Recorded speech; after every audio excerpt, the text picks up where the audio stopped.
Good to be here again with you. I'm really enjoying doing these. This is our third one, and we're going to be talking about the second panel. So here we are with the painting, and horrific as it is, it's something that we need to face, the reality that we've created Western civilization over the course of 5,000 years. We've got to come to terms with this. So before we do that, I wanted to do a couple things. One is just kind of tell you what the program, the outline of the program for today is. And we're going to go to my garden.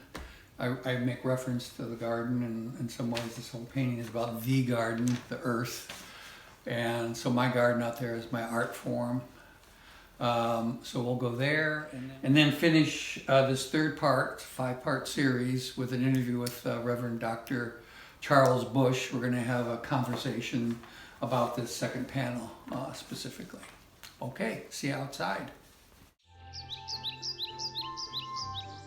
Come on in. So here we are out in the garden, an extension of my art, and actually this time of the year it really is my major art form, and I come out here with my buddy and enjoy the incredible out of doors.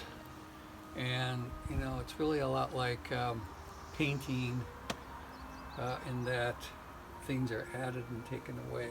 So I'm sure a lot of you are gardeners, and it's a great art form. So let's take a look at some other things. The other thing about a garden is that it's so much darn fun. And it's the same thing about painting, or really even the piecework that I'm involved with.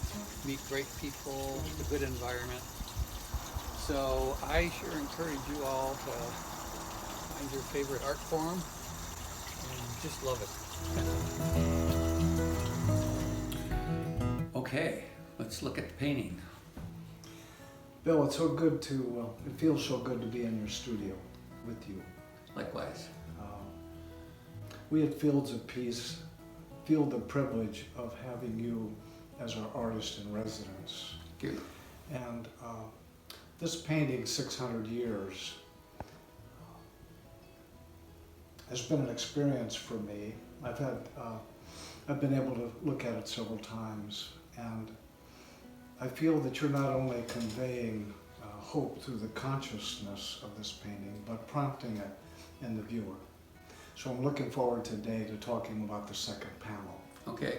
And I've prepared a few questions, and I'll start with this one. Painter Georgia O'Keeffe said, "It was in the fall of 1918 that I decided not to use any color until I couldn't get along without it. And I believe it was June before I needed blue." So I like that takeoff point, and wondered, when you came to the second panel, were you thinking about particular colors that should predominate and how those might differ from the first panel? Mm-hmm. Well, for me, the painting is kind of an intuitive thing. There isn't a lot of forethought. It's kind of best word, Mm-hmm. first color, best color. But blue for me is a kind of a spiritual color, and it really runs through the whole painting and is the driving force in it. And but as you notice, it kind of stops. I mean, there's just some blue here and these skeletons on either side, but it's more in neutrals. And I really wasn't aware of it until you pointed out that it is a different panel for a lot of reasons. Coloristically is just one. Blue is a funny color. They say it's really hard to place it in space. It can be far away or it can be close. It's an interesting color. But for me, like I said, it has a lot of spiritual connotations. We're used to, like in the medicine circle, there's the white, black, red, and yellow tribes. And blue is a color for everybody. It's kind of again, the spiritual. I get a little, from the darkness of the blue and the purples at the top of this panel, it gives some weight, some darkness to it, a mood, an atmosphere of gee, there's all this weight on us. Right, yeah, definitely. It's, oppression. And notice a little white dot right there and it says, I've got words written all through here. It says, you are here, as though you're in one of those maps. And of course, this is a vertical representation of 600 years of humanity, going 300 years in the past, and then we're going to go up to hopefully 300 years into the future. But we need to move through this kind of rugged area, and that's where we are now with the sixth extinction and climate change. It's going to be a rough go. Bill, when I walk in the room and view the painting, 600 years, from a distance, I'm only aware of the shapes and the colors. But as I come in close, suddenly words and writing pops out of the picture. Mm-hmm. And I'm wondering whether you see those words emerging from behind the colors. I come from a tradition where we think about, in the beginning was the Word. Mm-hmm. God said the word light and there's light. Whether you see the words coming through the colors, through the shapes, or whether it's something you apply, or how you think about that. Mm-hmm.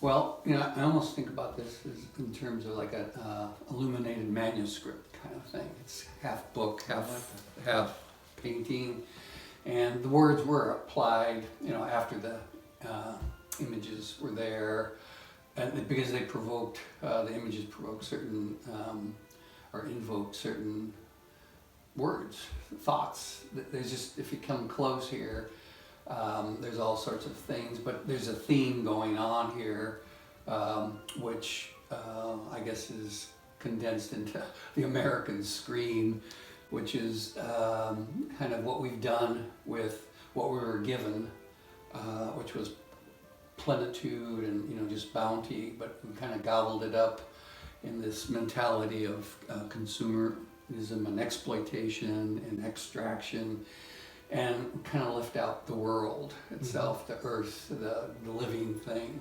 And that's why we've gotten into this trouble. And right now there's a big movement to move back towards reintegrating the earth like it had been for thousands of years with the indigenous folks that lived here, beautifully harmonious, knowing what to do. So there's this regenerative agriculture movement that's happening, and it's happening in small pockets, like my garden out there. I've got what's called a permaculture garden where I don't till, kind of replicating more the way that the earth works, instead of the way that, Western civilization put it to work. Does that answer your question? Well, when I come close, so many words pop out, but I'm thinking the American scream, which is what you really highlight at the center. The word scream really does convey this whole congestion and crowdedness and what's superimposed. I'm seeing for the first time as we talk now, there is a church with a steeple, and not far above it is a rocket. Well, actually, it's the Empire State Building. Oh, that's the Empire State Building. Well, I want to see it as a rocket. Good. And it gets to one of my prime irritations, which is the overtaking of church, the overtaking of our spiritual searching with a kind of misguided patriotism, and joining government and church in the wrong alliance. Yes, there is. That actually works against the people and the land. The corporations have somehow manipulated themselves into the law, and it's hard. Right here in Lincoln County, the citizens were being poisoned by the chemicals being sprayed on the forests here. So we banned it. We put an initiative on the ballot, and it lasted for 2 years, but the corporations took it to court, and now it's been overthrown because essentially the corporations have it all sewed up with the courts and the government. So we're in the process of trying to, right that, and it's an uphill journey, but something that really needs to be done. Whether we're aware of it or not, we're all screaming. Yeah, we're all screaming, yeah, right, yeah. But there's words here that kind of tell the story. The tamed wilds, they came and tamed the wilds by killing it, began plows and ended with poison. If you look at the sidebar here, it goes through a series of different kind of technological things, from a simple plow to an ICBM missile, pursuit of their wealth ends in death.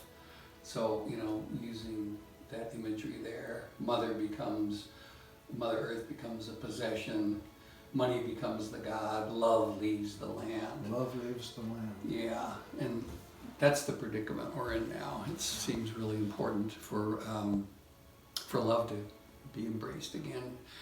Not just in little places here and there, but over the whole spectrum, political, economic. Bill, my last question has to do with your choice in this painting to make it vertical. Mm-hmm. I've learned primarily from the Native American tradition that we have 7 directions. We have north, south, east, west, and those seem to me horizontal. And then we have up and down. And for me, that's the spiritual shaft, and where the spiritual comes down and breaks through the mundane. Mm-hmm. But the 7th direction, which is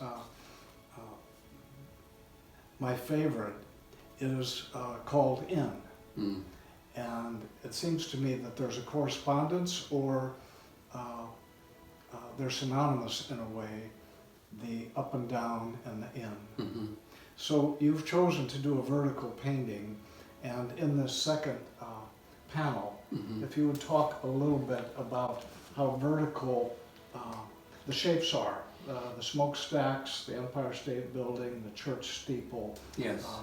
the skyscrapers, how that vertical comes through, and how that might have to do with in, or at least in you. Yeah. There's also a grid too, which is characteristic Yes. of, I think, this time in our civilization, and how even cities are gridded out to become efficient. They don't grow organically; they were planned, so we could be used for factory workers and things like efficiency. All about efficiency. The vertical.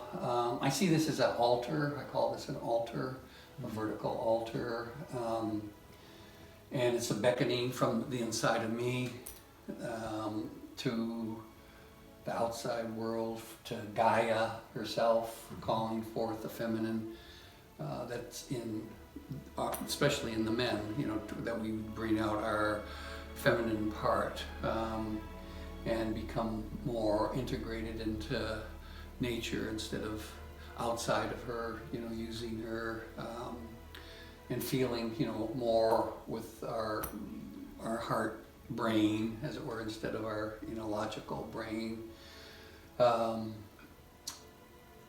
If you look at this painting too, there's some basic building blocks. There's a square here, Mm-hmm. and then there's a triangle and a circle, and each one represents a different kind of an aspect of what we are and how we operate. But this square thing seems to be real indicative of our time. But I had noticed before, right now, this second panel is a triptych. Yeah. So you've got a center large, and that these could easily fold in and then reveal. Yes, exactly. And I made them to look as though they were separate. In some ways to integrate the fact that these are separate. So I kind of replicated this division here, visually to integrate it. Yeah. Well, thank you for your questions. De nada, thanks for including me. Yeah. Today is Hiroshima Day, a very sad time in humanity, very poignant, especially in regards to Fields of Peace, whose work is to really abolish war and all the tragedy that surrounds it. That sure sounds like something important for all of us to get behind. At the end of this video, there's a page where you can put your email and a place where you can contact us and leave a message as to how we might continue our discussion together. Maybe we'll Zoom or blog or create a gallery. And I just want to thank you so much. Namaste and be well.